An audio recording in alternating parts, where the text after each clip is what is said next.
அல்லாஹ் சுப்ஹானஹு வ தஆலா அவனது புத்தகம் அல் குர்ஆனிலே கட்டளையிடுகிறான், வஅ்தஸிமு பிஹப்லில்லாஹி ஜமீஆ வலா தஃபர்ரகு.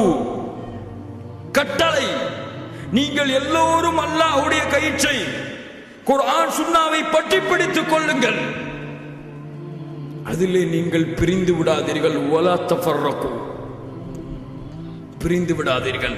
ஏன் தெரியுமா? வத்குரு நிஅமத்தல்லாஹி அலைக்கும், உங்களுக்கு அல்லாஹ் செய்த அருள்கொடையை நினைத்து பாருங்கள். இத் குன்தும் அஅதாஅன் ஃபஅல்லஃப பைன குலூபிக்கும், நீங்கள் எதிரிகளாக பகைவர்களாக இருந்தீர்கள், உங்களை அல்லாஹ் ஒன்றிணைத்தான், உங்கள் உள்ளங்களை அல்லாஹ் ஒன்றிணைத்தான். ஃபஅஸ்பஹ்தும் பிநிஅமத்திஹி இஹ்வானா, அவனுடைய அருளால் நீங்கள் சகோதரர்களாக மாறினீர்கள். ஆம், சகோதரத்துவத்திற்கு எடுத்துக்காட்டாக வாழக்கூடிய சமூகம்.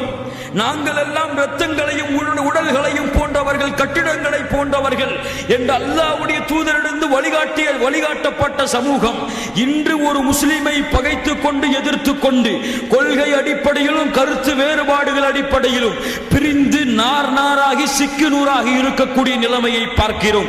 இன்னும் எத்துணை முஸ்லிம்கள் வேறு இயக்கத்து சகோதரர்களுக்கு சலாம் சொல்லாமல் முகத்தை திருப்பி பல ஆண்டுகளாகியும் அவர்களிடத்திலே வாயை துறந்து பேசாத சகோதரர்களும் இருக்கிறார்கள். அவர்கள் அல்லாஹ்வை அஞ்சிக் கொள்ளட்டும். கண்ணியத்துக்குரிய சகோதரர்களே, இயக்கங்கள் தேவையில்லை, எல்லோரும் புறக்கணித்து எல்லோரும் ஒன்றின் கீழ் வாருங்கள் என்று சொல்லவில்லை, அது நடக்காத ஒரு காரியம்தான்.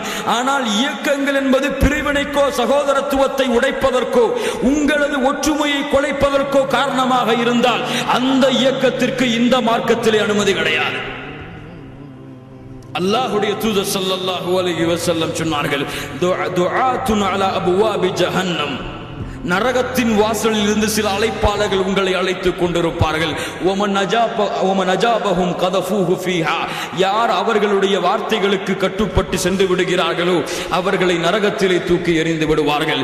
சிஃப்ஹும் லனா யா ரசூலல்லாஹ், அவர்களுடைய தன்மைகளை சொல்லுங்கள். வஹும் மின் ஜில்தத்தினா வ யதகல்லமுன பி அல்சினத்தினா, அவர்கள் நம்முடைய தோளில் இருந்து உருவாகுவார்கள், நம்முடைய நாவுகளை கொண்டு பேசுவார்கள். அவர்கள் முஸ்லிம்கள் தான். அல்லாஹ்வுடைய தூதரே, அந்த காலத்திலே நாங்கள் எப்படி நடந்து கொள்வது? தல்ஸமு மஅ ஜமாஅத்துல் முஸ்லிமீன வ இமாமஹும், அந்த நேரத்திலே முஸ்லிம்களுடைய ஜமாஅத் எதில் இருக்கிறதோ அதோடு நின்று விடுங்கள், பிரிந்து விடாதீர்கள். அப்புறம் ஹுதைஃபா அவர்கள் கேட்டார்கள், அல்லாஹ்வுடைய தூதரே, எந்த ஒரு ஜமாஅத்தும் இல்லை கூட்டாக, எந்த ஒரு தலைவரும் இல்லை, மக்கள் எல்லாம் பிரிந்து நின்று கொண்டிருக்கிறார்கள், இப்போது நான் எங்கே சேர்வது? அல்லாஹ்வுடைய தூதர் ஸல்லல்லாஹு அலைஹி வஸல்லம் சொன்னார்கள், அந்த கூட்டத்தில் நீங்கள் ஒன்றில் சேர்வதை விட மரத்தின் வேரை பற்றி பிடித்துக் கொண்டு மரணிப்பது மேல்.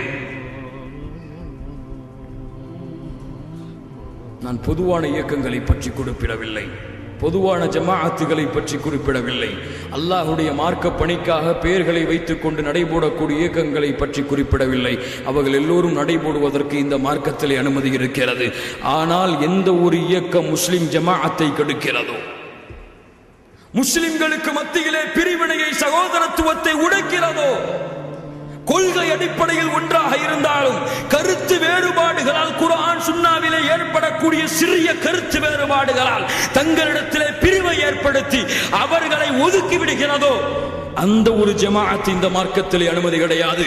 வஅ்தஸிமு பிஹப்லில்லாஹி ஜமீஆ, நீங்கள் எல்லோரும் குர்ஆன் ஹதீஸை பின்பற்றி ஒற்றுமையாகுங்கள், பிரிந்து விடாதீர்கள் உங்களுக்குள். அல்லாஹ் சொல்லுகிறான். பிரிந்து விட்டால் என்ன நடக்கும் என்று அல்லாஹ்வுடைய தூதர் ஸல்லல்லாஹு அலைஹி வஸல்லம் சொன்னார்கள், எதிரிகள் காத்து கொண்டிருப்பார்கள், பிரிந்தவுடன் ஒட்டுமொத்த சமூகத்தையும் தரைமட்டமாக்கி விடுவார்கள். ஆம், இந்த சமூகம் குர்ஆன் சுன்னா என்ற அடிப்படையில் அல்லாஹ்வுடைய வேதம், அல்லாஹ்வுடைய தூதருடைய வழிகாட்டுதல் இது போதும் என்று எப்போது குர்ஆன் சுன்னாவிலே ஒற்றுமையாகி தௌஹீதிலே உறுதியாகி லா இலாஹ இல்லல்லாஹ் என்று ஒரே நேர்கோட்டிலே இருந்து கொண்டு ஒரு முஸ்லிம் சமூகம் குரல் கொடுத்தால் அந்த குரலை 7 வானத்திற்கு மேல் இருக்கக்கூடிய அர்ஷின் அதிபதியான அல்லாஹ் கேட்டு உடனடியாக பதிலளிப்பான். அதுவரை அல்லாஹ்வுடைய உதவி இந்த சமூகத்திலே வராது. இதுதான் அல்லாஹ்வுடைய தூதர் ஸல்லல்லாஹு அலைஹி வஸல்லம் சொன்னாங்க, அல் ஜமாஅத்து ரஹ்மா ஒற்றுமையாக இருப்பது ரஹ்மத், வல் ஃபிரகத்து அதாப், பிரிந்து விடுவது வேதனை. அல்லாஹ்வுடைய தூதர் ஸல்லல்லாஹு அலைஹி வஸல்லம் சொன்னார்கள், என்னுடைய சமூகம் 73 கூட்டங்களாக பிரியும். பனி இஸ்ரவேலர்கள் 72 கூட்டங்களாக பிரிந்தார்கள். அதில் 72 கூட்டமும் நரகத்திலே செல்லும். இல்லா வாஹிதா, என்னுடைய உம்மத்திலே ஒரே ஒரு சமுதாயம் தான் சொர்க்கத்திலே செல்லும், மற்ற எல்லா கூட்டங்களும் நரகத்திலே செல்லும். அல்லாஹ்வுடைய தூதர் ஸல்லல்லாஹு அலைஹி வஸல்லம் இடத்திலே கேட்டார்கள், அல்லாஹ்வுடைய தூதரே, அந்த கூட்டம் யார்? வஹியல் ஜமாஅ, ஜமாஅத்தோடு வாழக்கூடியவர்கள். மேலும் சொன்னார்கள், மா அன அலைஹி வ அஸ்ஹாபி. மேலும் ஒரு ஹதீஸிலே, அல்யூம், இன்றைய தினத்திலே நானும் என் தோழர்களும் எந்த கொள்கையில் இருக்கிறோமோ அந்த கொள்கையில் உறுதியாக ஒற்றுமையாக இருக்கக்கூடிய சமூகம், இந்த சமூகத்தை உருவாக்குங்கள். அல்லாஹ்வும் அல்லாஹ்வுடைய தூதருடைய காலத்திலே, அல்லாஹ்வுடைய தூதருடைய சஹாபாக்களுடைய காலத்திலே இல்லாத விஷயங்களை உருவாக்கி இருக்கக்கூடிய கூட்டங்கள் எல்லாம் இந்த கூட்டத்திலே வராது. அதிலே ஒற்றுமையானால், குர்ஆன் சுன்னாவை அறிந்து இதுதான் மார்க்கத்தின் அடிப்படை என்று தெரிந்து எந்த ஒரு சமூகம் இதிலே ஒற்றுமையை கடைபிடிக்குமோ, கருத்து வேறுபாடுகள் என்பது சஹாபாக்களுடைய காலத்திலிருந்து அல்லாஹ்வுடைய தூதருடைய மரணத்திலிருந்து மறுமை நாள் வரை இருக்க போவதுதான். ஆனால் இந்த கருத்து வேறுபாடுகள் எந்த ஒரு மார்க்க அறிஞர்களிடத்திலும் எந்த ஒரு சஹாபாக்களிடத்திலும் இப்படிப்பட்ட பிரிவையும் பிளவுகளையும் ஏற்படுத்தியதில்லை. ஆனால் ஷைத்தான் இந்த சமூகத்தை பிளந்து கொண்டிருக்கிறான் ஒவ்வொரு நாளும். இதுவெல்லாம் இன்பம் என்று நினைத்து இந்த சமூகம் தங்களுடைய பாதையை அமைத்துக் கொண்டு இருக்கிறது. ஒற்றுமையாகாத வரை அல்லாஹ்வுடைய அருள் இந்த சமூகத்திற்கு கிடையாது. வஅ்தஸிமு பிஹப்லில்லாஹி ஜமீஆ வலா தஃபர்ரகு. அல்லாஹ்வுடைய கயிற்றை, குர்ஆன் சுன்னாவை நீங்கள் பற்றி பிடித்துக் கொள்ளுங்கள், அதிலே நீங்கள் பிரிந்து விடாதீர்கள்.